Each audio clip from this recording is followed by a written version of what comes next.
बिस्मिल्लाहिर्रहमानिर्रहीम। अस्सलाम वालेकुम स्टूडेंट्स, मैं हूं हसन फरीद, आपका फिजिक्स टीचर। स्टूडेंट्स, आज का हमारा आर्टिकल है ओहम्स लॉ। ओहम्स लॉ आप लोग पहले भी पढ़कर आए हैं 10th क्लास में, लेकिन हम आज इसकी ज़्यादा डेप्थ को देखेंगे और कॉन्सेप्ट देखेंगे कि ओहम्स लॉ क्यों इंपॉर्टेंट है। इलेक्ट्रिसिटी के हर कॉन्सेप्ट को समझने के लिए ओहम्स लॉ इतना ही इंपॉर्टेंट है जितना मैकेनिक्स को समझने के लिए न्यूटन के लॉज और जितना इलेक्ट्रोस्टैटिक्स को समझने के लिए कूलम्स का लॉ। तो स्टूडेंट्स, आइए जरा स्टार्ट करते हैं ओहम्स लॉ।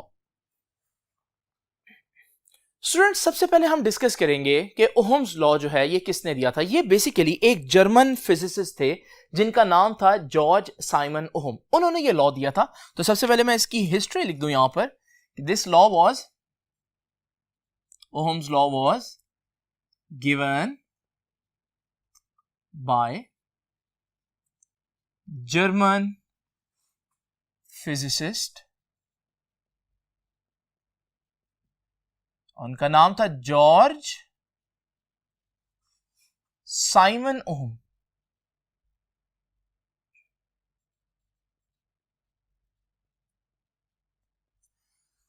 दूसरी बात इस लॉ के बारे में इंपॉर्टेंट यह है कि यह लॉ जो है वो किस लिए दिया गया था, क्या स्टडी करने के लिए। याद रखिएगा, दो क्वांटिटीज हम पढ़ चुके हैं, एक करंट और एक वोल्टेज। करंट और वोल्टेज का या करंट और पोटेंशियल डिफरेंस का आपस में क्या रिलेशन बनता है, ये लॉ हमें बताएगा। यानी कि अगर आपसे पूछा जाए इस लॉ का एप्लीकेशन, इस लॉ का फायदा क्या है, तो आप बताएंगे it gives us a relationship between voltage and current, जो कि बहुत इंपॉर्टेंट क्वांटिटीज हैं। तो स्टूडेंट्स याद रखिएगा, this law was given by German physicist George Simon ohm. और दूसरी बात इस लॉ के बारे में क्या है, ये लॉ क्या करता है जी, Ohm's law gives a relationship between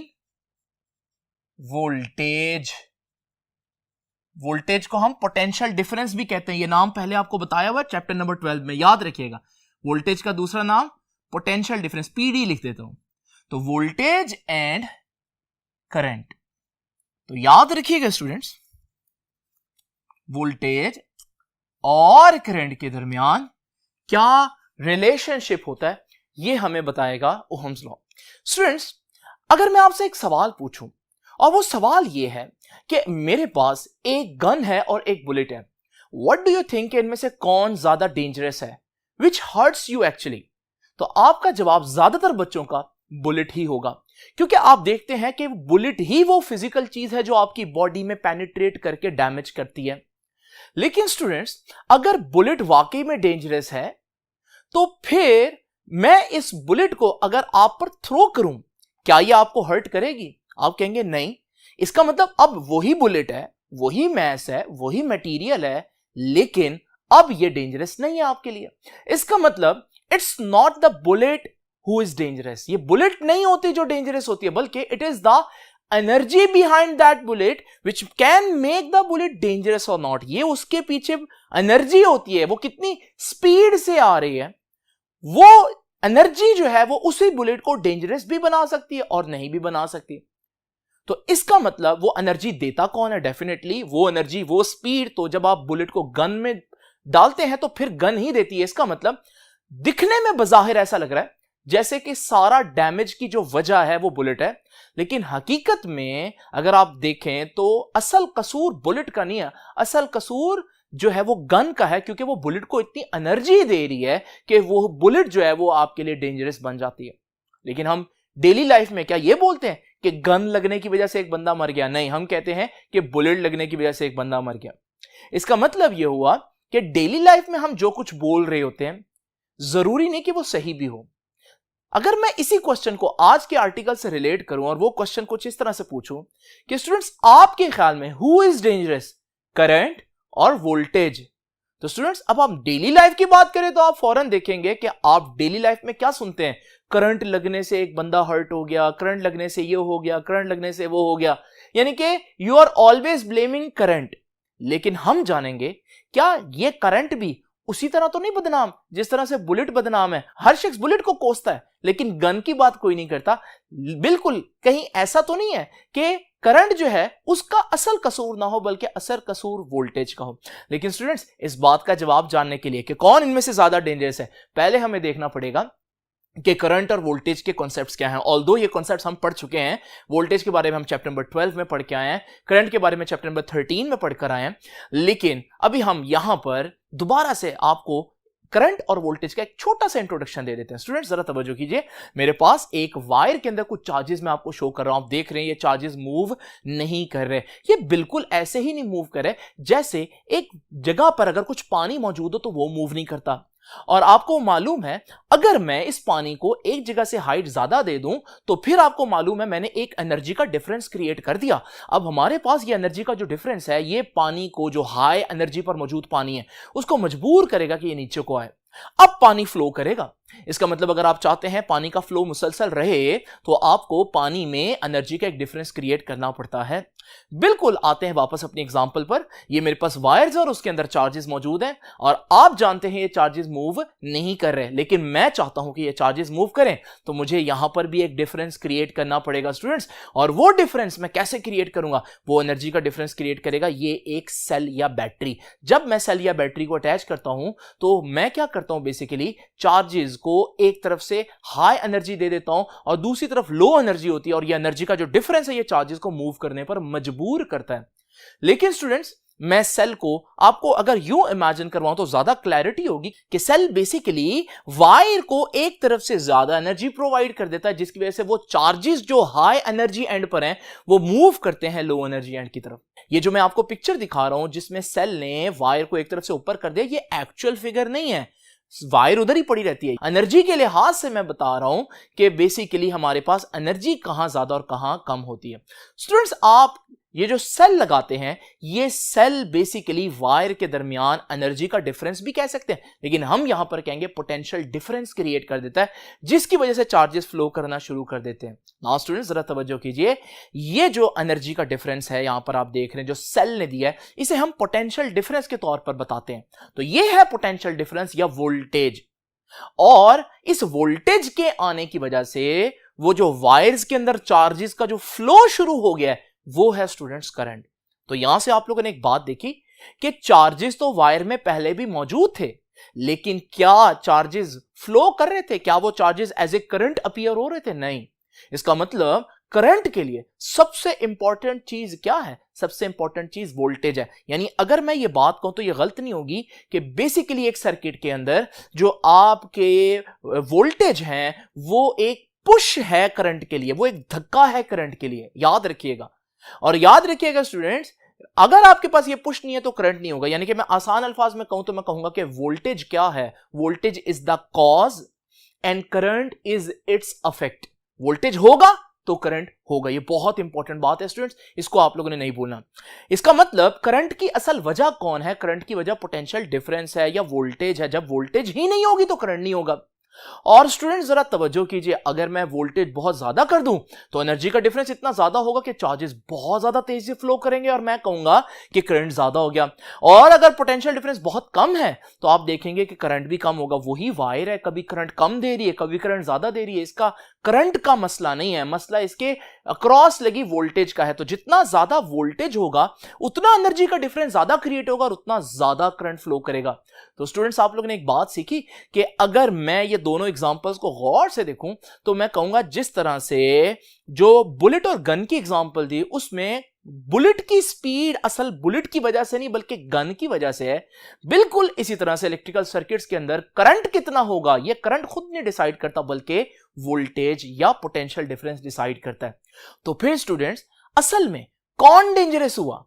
ये करंट डेंजरस नहीं है, यानी कि करंट तो डेफिनेटली डेंजरस बन जाता है, लेकिन उसकी वजह कौन है? उसकी वजह करंट को खुद बनाने वाला यानी कि पोटेंशियल डिफरेंस है। तो स्टूडेंट्स, अगर मैं आपसे आम तौर पर पूछूं तो आपका कॉन्सेप्ट क्या होता है? कौन डेंजरस है? बच्चे कहते हैं करंट डेंजरस है, लेकिन याद रखिएगा उस करंट को बनाने वाला कौन है, उसको फ्लो करवाने वाला कौन है, उस करंट का मैग्नीट्यूड किसके हाथ में, वो वोल्टेज के हाथ में। तो जब वोल्टेज ज्यादा होती है फिर करंट बेचारा तो ज्यादा हो जाता है, लेकिन क्योंकि हम आम जिंदगी में वोल्टेज की बात नहीं करते, करंट की बात करते हैं, इसलिए हम यही कहते हैं कि करंट लगने से एक बंदा हर्ट हुआ।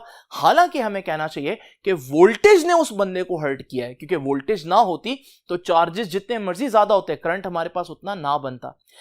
आम बंदे ये बात नहीं जानते, लेकिन टेक्निकल लोग ये बात जानते हैं। यही वजह है वापडा के किसी ट्रांसफार्मर के पास से गुजरे तो और वहां बहुत ज्यादा खतरा हो, तो आप देखते हैं वहां इस तरह का उन्होंने एक बोर्ड लगाया होता है, और उस बोर्ड पर आपको प्रिकॉशन ये दी होती है कि आप लोग इसके करीब ना आए, क्योंकि यहां बहुत हाई वोल्टेज है। देखें किसको ब्लेम कर रहे हैं इंजीनियर्स, वोल्टेज को, क्योंकि उन्हें मालूम है असल मसला वोल्टेज का है। जब वोल्टेज ज्यादा होती है फिर करंट तो ज्यादा हो जाता है, लेकिन असल मसला करंट का नहीं है, असल मसला वोल्टेज का है, क्योंकि करंट तो खुद वोल्टेज के हाथों में ही है, वो उसको कंट्रोल कर सकता है। तो स्टूडेंट्स, आमतौर पर मैं अगर आपसे पूछूं कि ये मेरे पास दो वायर्स हैं, एक वायर आपको बड़ी थिक किस्म की खौफनाक वायर नजर आ रही है और एक बड़ी बेजरर सी पतली सी वायर नजर आ रही है, मैं कहता हूं दोनों में करंट है, किसको हाथ लगाएंगे? आम बंदा जो है वो फौरन ही सोचता है कि यार ये तो मोटी वायर है, मोटी वायर मतलब ज्यादा चार्जेस होंगे इसके अंदर, तो वो इसको नहीं टच करता और वो प्रेफर करेगा वो पतली वायर को टच करे। लेकिन स्टूडेंट्स याद रखिएगा ये वायर का मसला नहीं है। अगर मैं आपको पूरी पिक्चर दिखाऊं कि ये जो छोटी वायर है जो बज़ाहिर बेजरर लग रही है, जिसके अंदर मौजूद चार्जेस की तादाद कम है, लेकिन उसके साथ जो बैटरी अटैच है वो हमारे पास 100 वोल्ट्स की है, और वो जो बज़ाहिर खौफनाक वायर है जिसके अंदर लग रहा है बहुत चार्जेस होंगे, लेकिन उसके साथ सिर्फ 2 वोल्ट्स का एक सेल लगा हुआ है। तो अब बताइए, आप खुद ही फैसला कीजिए कि कौन एक्चुअली ज्यादा डेंजरस हो सकता है। तो स्टूडेंट्स डेफिनेटली इस केस में जो बारीक वायर है वो ज्यादा डेंजरस हो सकती है, क्योंकि उसके साथ जो वोल्टेज लगी है वो बहुत ज्यादा स्ट्रांग है, और वो जो थिक वायर है वो आपको इतना ज्यादा डिस्टर्ब नहीं कर सकती, क्योंकि उसके साथ जो वोल्टेज है वो बहुत कम 2 वोल्ट्स लगे हुए हैं। तो स्टूडेंट्स ये सारी तमहीद मैंने बांधी है सिर्फ आपको ये बताने के लिए कि कौन किसको क्रिएट कर रहा है, वोल्टेज करंट को या करंट वोल्टेज को। स्टूडेंट्स वोल्टेज करंट बनाता है, और वोल्टेज जितना ज्यादा होगा करंट उतना ज्यादा होगा। इसे मैथमेटिक्स में हम कहते हैं डायरेक्टली प्रोपोर्शनल, और ओहम्स का लॉ भी यही कहता है। तो हम लोगों ने क्या पढ़ा ओहम्स लॉ के में, हम क्या चाहते हैं, we want to give a relationship between voltage and current, और हम लोगों ने रिलेशनशिप निकाल लिया, और वो रिलेशनशिप क्या है कि जितना वोल्टेज ज्यादा उतना ही करंट भी ज्यादा होगा। तो स्टूडेंट्स ये बात मैं लिख देता हूं, this is actually the statement of Ohm's law. तो ओहम्स लॉ क्या कहता है, वो कहता है कि current flowing through a conductor, अगर किसी कंडक्टर में से करंट पास कर रहा हो तो वो क्या होगा, is directly proportional to voltage या पोटेंशियल डिफरेंस। जितना ज्यादा पोटेंशियल डिफरेंस होगा करंट उतना ज्यादा होगा। ये सिंपल सी बात जो अब आपको लग रही है, ये बेसिकली ओहम्स का लॉ है। नाउ स्टूडेंट्स जरा तवज्जो कीजिए, ये स्टेटमेंट बुक में यहां तक नहीं है, इससे आगे भी एक लाइन है जो कि मैं आपको बाद में बताऊंगा। अभी स्टूडेंट्स जरा देखते हैं ओहम ने ये जो बात की है, क्या मैं इसको मैथमेटिकली लिख सकता हूं? बिल्कुल लिख सकता हूं। देखिए बड़ी सिंपल सी बात है, करंट डायरेक्टली प्रोपोर्शनल है वोल्टेज के, तो इसे तो यूं नहीं लिखना चाहिए कि करंट डायरेक्टली प्रोपोर्शनल है वोल्टेज के, जितना वोल्टेज ज्यादा करूंगा करंट उतना ज्यादा होता जाएगा। और स्टूडेंट्स आपको मालूम है यहां कांस्टेंट से मल्टीप्लाई करना पड़ेगा अगर मैं प्रोपोर्शनैलिटी की जगह इक्वलिटी चाहता हूं। तो स्टूडेंट्स यहां पर मैं जिस कांस्टेंट से मल्टीप्लाई कर रहा हूं वो है 1/r। इसके बारे में भी डिस्कस करते हैं स्टूडेंट्स। आइए जरा इस r को उस तरफ ले जाते हैं, तो ये इक्वेशन क्या बन जाएगी, v = i r। तो ये है हमारे पास ओहम्स लॉ की फाइनल शक्ल। दिस इज वेरी इंपॉर्टेंट, ये ओहम्स लॉ जो है ये बहुत इंपॉर्टेंट है। नाउ स्टूडेंट जरा तवज्जो कीजिए, हम ये जानना चाहेंगे डेफिनेटली कि ये R क्या है। R stands for resistance of wire, जिस वायर में से करंट पास कर रहा है उसकी रेजिस्टेंस। रेजिस्टेंस का एक और नाम भी याद रखिएगा, हिंड्रेंस। हिंड्रेंस या रेजिस्टेंस दोनों का मतलब होता है ऑपोजिशन। स्टूडेंट्स रेजिस्टेंस बिल्कुल ऐसे ही है जैसे मैकेनिक्स में हम फ्रिक्शन पढ़ते हैं, आपको मालूम है फ्रिक्शन का काम क्या होता है? फ्रिक्शन का काम अपोज करना होता है मोशन को। बिल्कुल इसी तरह से रेजिस्टेंस का काम क्या है? रेजिस्टेंस का काम करंट को अपोज करना होता है। स्टूडेंट्स, करंट क्या है? करंट चार्जेस का फ्लो है। अगर हम एक वायर के अंदर बहुत जूम करके देखें तो हमें पता चलेगा कि एक्चुअली में जो इलेक्ट्रॉन्स हैं वो एक जगह से दूसरी जगह इतनी आसानी से नहीं जा रहे। दरमियान में मौजूद एटम्स जो हैं वो अपनी जगह पर पोजीशन पर फिक्स हैं और ये इलेक्ट्रॉन्स बार बार उनसे टकराते हैं तो इनका फ्लो बार बार जो है वो अपोज होता है। तो इसका मतलब ये जो अपोजिशन आ रही है इसे हम कहेंगे कि ये रेजिस्टेंस ऑफ द वायर है। तो याद रखिएगा, what is resistance? Resistance is the opposition offered by the conductor to flow of current. So what is resistance? Opposition offered by conductor to flow of current. और students याद रखिएगा, actually में conductor के अंदर ऑपोजिशन देने की असल वजह कौन है? कंडक्टर के अंदर ऑपोजिशन देने की असल वजह वो एटम्स हैं जो अपनी जगह पर फिक्स हैं। इलेक्ट्रॉन्स बार बार उन एटम से कोलाइड करते हैं, टकराते हैं, तो वो जो फ्लो है उनका वो बार बार खराब होता है, रुकता है, अपोज होता है। इसे हम बोलते हैं स्टूडेंट्स रेजिस्टेंस। स्टूडेंट्स, यहां मैं आप लोगों को एक चीज बताना चाहूंगा, तो आइए जरा चलते हैं नेक्स्ट बोर्ड पर। स्टूडेंट्स, यहां बच्चे थोड़ा सा कंफ्यूज इस वजह से होते हैं कि जब वो बुक में यही मैथमेटिकल फॉर्म देखते हैं तो वो देख रहे हैं कि मैथमेटिकल फॉर्म में बुक ने बेसिकली स्टार्ट किया है v is directly proportional to i से। इस एक्सप्रेशन को गौर से देखें, ये एक्सप्रेशन है v is directly proportional to i। अच्छा, अगर यहां से स्टार्ट करें तो फिर आप रेजिस्टेंस से मल्टीप्लाई कर दें तो v is equal to IR आ जाएगा, यानी कि आपने किससे मल्टीप्लाई किया? R से। लेकिन स्टूडेंट्स याद रखिएगा, ये टेक्निकली गलत है, क्योंकि मैथमेटिक्स में आप लोग जानते हैं v is directly proportional to i अगर हम इस तरह से लिखें तो इसका मतलब है कि वोल्टेज करंट पर डिपेंड कर रही है। लेकिन हम लोगों ने आज क्या पढ़ा? ये तो करंट है जो वोल्टेज पर डिपेंड करता है। तो इसका मतलब हमें इसको ऐसे नहीं बल्कि ऐसे लिखना चाहिए। और जब हम ऐसे लिखेंगे तो फिर हम यही चीज लाने के लिए r से मल्टीप्लाई नहीं बल्कि 1/r से मल्टीप्लाई करेंगे, ताकि ये r इधर आकर मल्टीप्लाई हो जाए। तो अब ये बना IR और इधर रह जाएगा v, यानी v is equal to IR। तो याद रखिएगा, एक्चुअली में आपका प्रोपोर्शनैलिटी कांस्टेंट R नहीं है बल्कि 1/r है। R रेजिस्टेंस कहलाता है और 1/r तो रेजिस्टेंस का भी उल्टना हो गया, यानी रेसिप्रोकल हो गया।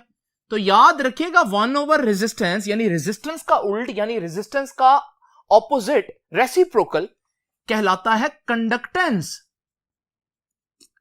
और जैसे कि नाम से जाहिर है ये रेजिस्टेंस का उल्ट ही होना चाहिए, क्योंकि रेजिस्टेंस क्या है? करंट को कितनी ऑपोजिशन हो रही है। कंडक्टेंस क्या है? कंडक्टर किसे कहते हैं? जो करंट को जाने देता है, यानी करंट को कितनी ऑपोजिशन नहीं हो रही, करंट को कितनी इजाजत मिल रही है गुजरने की। तो स्टूडेंट्स, ये छोटी सी बात है जो आप लोगों ने याद रखनी है और कंफ्यूज नहीं होना। आइए चलते हैं वापस अपने लेक्चर की तरफ। नाउ स्टूडेंट्स, आप लोग जान गए हैं कि रेजिस्टेंस बेसिकली क्या है। अब मैं आप लोगों के सामने रेजिस्टेंस का यूनिट एक्सप्लेन करूंगा, लेकिन उससे पहले मैं जरा रेजिस्टेंस का फार्मूला बना दूं। भाई, रेजिस्टेंस का फार्मूला क्या है? ओहम्स लॉ ही है।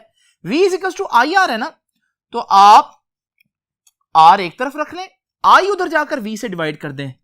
तो स्टूडेंट्स, ये अब हमारे पास रेजिस्टेंस का फार्मूला आ गया।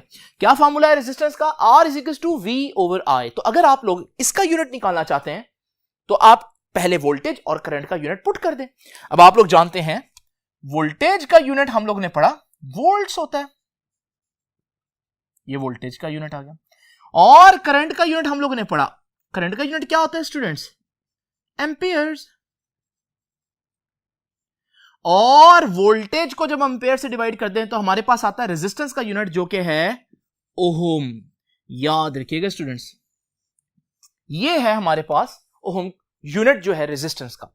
ओहम जो है वो किसके बराबर है? Volt over ampere. और याद रखिएगा, अगर मैं 1 ओहम चाहता हूं 1, तो उसके लिए वोल्ट भी 1 होना चाहिए और एम्पियर भी 1 होना चाहिए, क्योंकि 1 डिवाइडेड बाय 1 इज 1। तो अगर आपसे कोई पूछे व्हाट इज 1 ओहम, 1 ओहम कितना होता है?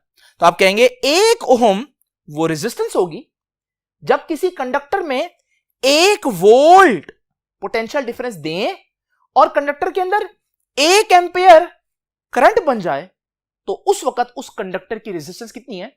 1 ओहम। तो 1 ओहम क्या है?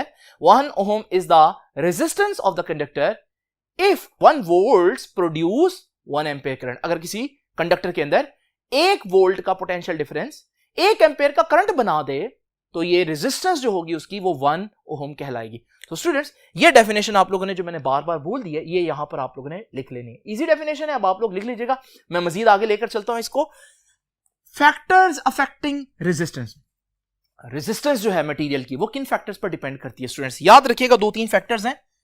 फैक्टर नंबर 1,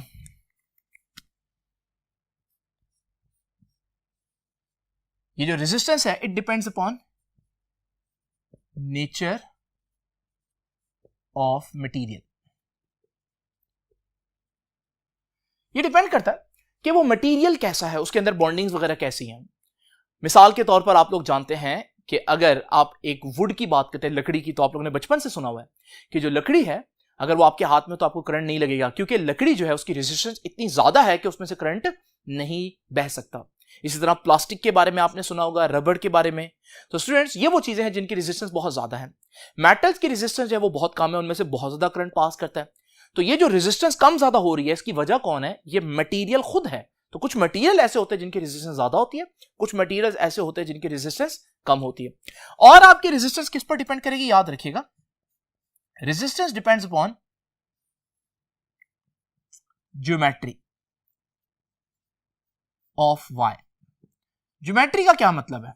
ज्योमेट्री से मुराद है वायर की लेंथ कैसी है, वायर का एरिया कैसा है। ये सारी चीजें स्टूडेंट्स आज नहीं बल्कि ये नेक्स्ट आर्टिकल आएगा रेजिस्टिविटी का, उसमें एक्सप्लेन करूंगा। फिलहाल आप याद रखिए कि ज्योमेट्री भी इंपॉर्टेंट होती है। अगर मेरे पास एक जैसी वायर है, दोनों एल्यूमिनियम की वायर है, लेकिन एक पतली है और एक थिक है, तो क्या उनकी रेजिस्टेंस एक जैसी होगी? नहीं स्टूडेंट्स, ज्योमेट्री मैटर करती है। और तीसरा और बहुत important,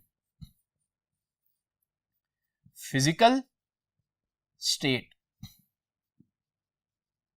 physical state such as temperature. तीसरी जिस चीज पर रेजिस्टेंस डिपेंड करती है स्टूडेंट्स, वो है कि उस वायर का टेम्परेचर क्या है। टेम्परेचर कम ज्यादा होने से भी रेजिस्टेंस चेंज हो जाती है। आपने देखा, अगर मैंने इनमें से कोई एक चीज भी चेंज कर दी तो रेजिस्टेंस चेंज हो जाएगी, क्योंकि ये फैक्टर अफेक्टिंग रेजिस्टेंस है। और जब रेजिस्टेंस चेंज हो गई, रेजिस्टेंस तो कांस्टेंट था, तो फिर ओहम्स लॉ नहीं लग सकेगा। इसका मतलब अगर आप ओहम्स लॉ अप्लाई करना चाहते हैं तो रेजिस्टेंस कांस्टेंट रखनी चाहिए, और रेजिस्टेंस कांस्टेंट रखने के लिए ये सारी वैल्यूज कांस्टेंट होने चाहिए। फॉर एग्जांपल टेम्परेचर वगैरह कांस्टेंट होना चाहिए। ये बात स्टेटमेंट मैंने अभी नहीं लिखी थी। Current flowing through a conductor is directly proportional to voltage. Current voltage की डायरेक्टली प्रोपोर्शनल होगा, प्रोवाइडेड दैट, भाई शर्त है इसकी आगे एक, और वो क्या है? Provided that physical state such as temperature remains constant। याद रखिएगा, ये वाली बात मैंने पहले नहीं बताई थी। तो टेम्परेचर वगैरह कांस्टेंट रहना चाहिए। उसकी वजह क्या है? क्योंकि अगर टेम्परेचर चेंज हुआ तो रेजिस्टेंस चेंज हो जाएगी, और रेजिस्टेंस चेंज हुई तो याद रखिएगा हमारे पास रेजिस्टेंस चेंज होने से फिर ओहम्स लॉ नहीं लगेगा। इनमें से सारी चीजें कांस्टेंट रहनी चाहिए अगर आप ओहम्स लॉ को स्टडी कर रहे हैं। तो स्टूडेंट्स, ये तो होगी चंद बातें ओहम्स लॉ के बारे में। आप लोगों ने देखा है कि बुक में ये आर्टिकल जो है वो बगैर किसी हेडिंग के है, लेकिन मैंने आप लोगों के सामने इसको इस तरह से लिख दिया हेडिंग्स देकर, ताकि अगर आपको लॉन्ग क्वेश्चन में आ जाए तो आपको प्रॉब्लम अटेम्प्ट करने में ना हो। नाउ स्टूडेंट्स, आइए अब जरा चलते हैं नेक्स्ट बोर्ड पर और देखते हैं मजीद इसमें हमें क्या जानना है।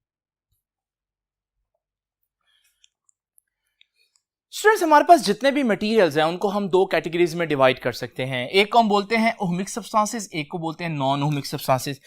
इनका नाम ही जाहिर कर रहा है ये बेसिकली कौन से सब्सटेंसेस हैं। ओहमिक सब्सटेंसेस डेफिनेटली कौन होंगे? जो ओहम्स लॉ को ओबे करेंगे। तो याद रखिएगा कि ओहमिक सब्सटेंसेस क्या करते हैं? दे ओबे ओहम्स लॉ।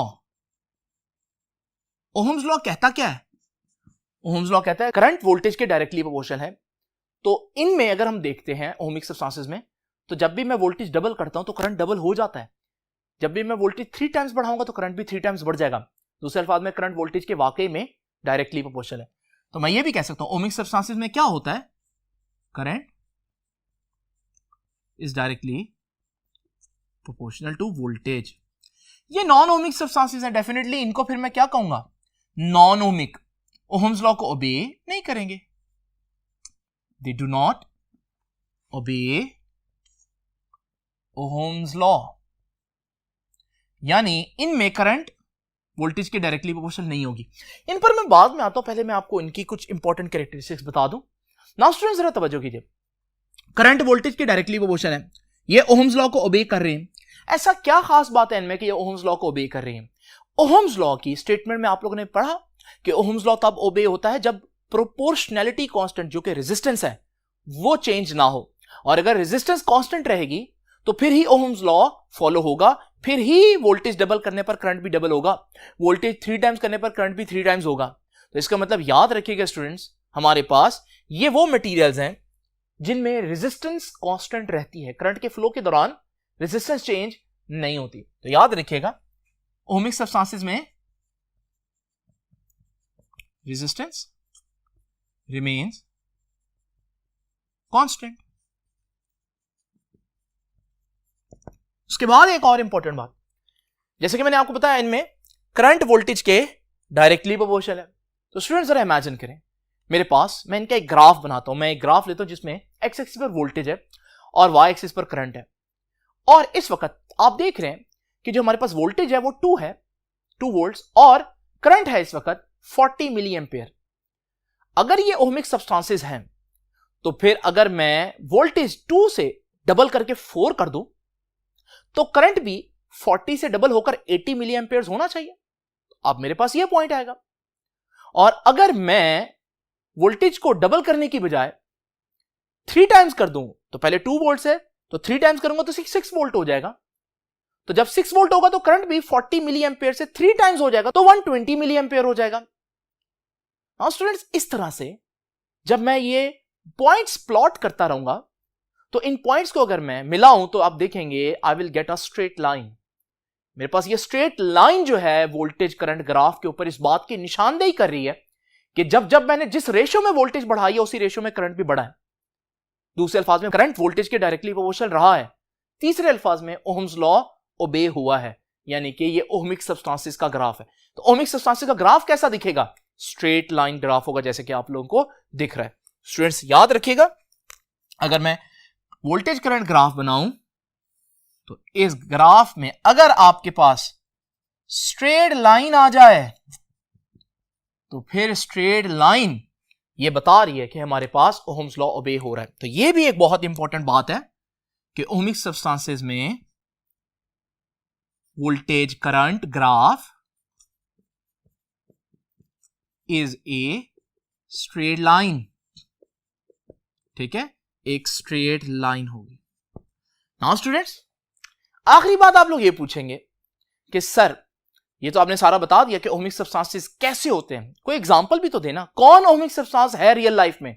याद रखिएगा 100% तो कोई भी नहीं होता, लेकिन जब हम बात करते हैं रियल लाइफ की तो करीब तरीन जो चीजें हैं ओमिक सब्सटेंसेस के, वो स्टूडेंट्स बेस्ट कंडक्टर्स हैं। और वो बेस्ट कंडक्टर्स में आपको मालूम है कॉपर, सिल्वर और गोल्ड आते हैं। तो याद रखिएगा इनकी एग्जांपल्स क्या हैं, ओमिक सब्सटेंसेस की एग्जांपल्स हैं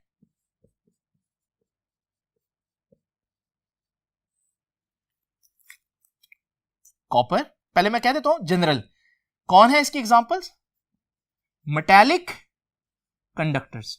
मेटल के जो कंडक्टर्स होते हैं वो ओमिक होते हैं। और याद रखिएगा आगे हम फर्दर एग्जांपल दे सकते हैं कॉपर, इसके अलावा हम एग्जांपल दे सकते हैं सिल्वर, गोल्ड एटसेट्रा। ये हैं स्टूडेंट्स ओमिक सब्सटेंसेस। तो ओमिक सब्सटेंसेस की सारी कैरेक्टरिस्टिक्स मैंने आप लोगों के सामने बता दी विद एग्जांपल्स। अब जरा वापस चलते हैं, डिस्कशन को नॉन ओमिक की तरफ लेकर जाते हैं। तो जैसे कि मैं आपको बता चुका, नॉन ओमिक सब्सटेंसेस क्या होते हैं? जो ओहम्स लॉ को ओबे नहीं करेंगे। जो ओहम्स लॉ को ओबे नहीं करेंगे उनमें वजह क्या है ओहम्स लॉ को ओबे ना करने की? यहां तो रेजिस्टेंस कांस्टेंट रहती थी, तो फिर यहां पर रेजिस्टेंस कांस्टेंट नहीं रहेगी। तो याद रखिएगा students, why they are non ohmic? Because resistance is not constant. Resistance change होती है। जब हम बात करते हैं चेंज की, तो चेंज दो किस्म का होता है, बढ़ जाना, कम हो जाना, इंक्रीज होना, डिक्रीज होना। याद रखिएगा, नॉन ओमिक में दोनों कंडीशंस आ सकती हैं। इसलिए यहां से आगे मैं नॉन ओमिक की दो कैटेगरीज आपके सामने बना देता हूं। एक कैटेगरी वो है जिसमें रेजिस्टेंस टेम्परेचर बढ़ने से बढ़ती है, और एक कैटेगरी वो है जिनमें रेजिस्टेंस टेम्परेचर बढ़ने से कम होती है। यानी एक में रेजिस्टेंस टेम्परेचर के डायरेक्टली और एक में रेजिस्टेंस टेम्परेचर के इनवर्सली प्रोपोर्शनल है। नाउ स्टूडेंट्स याद रखिएगा, जब टेम्परेचर बढ़ाने से रेजिस्टेंस बढ़ेगी या टेम्परेचर बढ़ाने से रेजिस्टेंस कम होगी, दोनों सूरतों में रेजिस्टेंस कांस्टेंट तो ना रही, और जब रेजिस्टेंस कांस्टेंट नहीं रहेगी तो ओहम्स लॉ तो अप्लाई नहीं हो सकता। और जब ओहम्स लॉ नहीं फॉलो करेगा वो चीज, तो फिर हमारे पास उसका जो ग्राफ है वो स्ट्रेट लाइन नहीं आएगा। अब स्ट्रेट लाइन नहीं आएगा तो कर्व ही आएगा। तो यहां पर कैसा कर्व आएगा, जरा तवज्जो से देखना है आप लोगों ने। इसमें हमारे पास जो ग्राफ है वो कुछ इस तरह से आ रहा है, ठीक है जी। ये ग्राफ आगे जाकर कर्व हो रहा है। अगर ये ओहम लॉ को फॉलो करता रहता तो आप देखते ग्राफ ऐसे ही जाता रहता स्ट्रेट, लेकिन आप देख रहे हैं ग्राफ का आगे जाकर कर्व होना ये बता रहा है कि अब हमारे पास वोल्टेज बढ़ने से करंट उतना नहीं बढ़ रहा। अगर उतना बढ़ता तो इसी लाइन के ऊपर ही रहती ये ग्राफ, लेकिन ग्राफ का नीचे को टर्न होना ये बता रहा है कि वोल्टेज आपने बढ़ाई लेकिन करंट उतना नहीं बढ़ा। तो याद रखिएगा ये ओहम्स लॉ को ओबे नहीं कर रहा। ये वो कर्व देंगे जिनमें टेम्परेचर बढ़ने से रेजिस्टेंस बढ़ती है। इनकी एग्जांपल्स याद रखिएगा, फिलामेंट बल्ब, बल्ब फिलामेंट लिख देते हैं, ठीक है। तो आपके पास जो बल्ब का फिलामेंट होता है, आप जानते हैं जब हम बल्ब को ऑफ करते हैं तो उस वक्त उसका टेम्परेचर कुछ और होता है, लेकिन जब बल्ब ऑन हो जाता है तो उसका टेम्परेचर आहिस्ता आहिस्ता बढ़ना शुरू हो जाता है। और जब टेम्परेचर बढ़ता है तो रेजिस्टेंस बढ़ेगी, और जब रेजिस्टेंस बढ़ेगी तो हमारे पास कुछ ऐसा ग्राफ आएगा। तो कर्व ग्राफ आएगा, स्ट्रेट लाइन नहीं आएगा। और स्टूडेंट्स याद रखिएगा, वो सब्सटेंसेस जिनमें टेम्परेचर बढ़ने से रेजिस्टेंस बढ़ती नहीं बल्कि कम होती है, उनका ग्राफ स्टूडेंट्स कुछ ऐसे होगा। यहां पर भी आप देख रहे हैं कि स्ट्रेट लाइन नहीं है ग्राफ, बल्कि ग्राफ एक कर्व है। इनमें एग्जांपल कौन है, याद रखिएगा, इनमें एग्जांपल्स हैं डायोड्स, जंक्शंस, पीएन जंक्शन आपने पढ़ा होगा, सेमीकंडक्टर्स। सेमीकंडक्टर्स में कौन आ जाता है,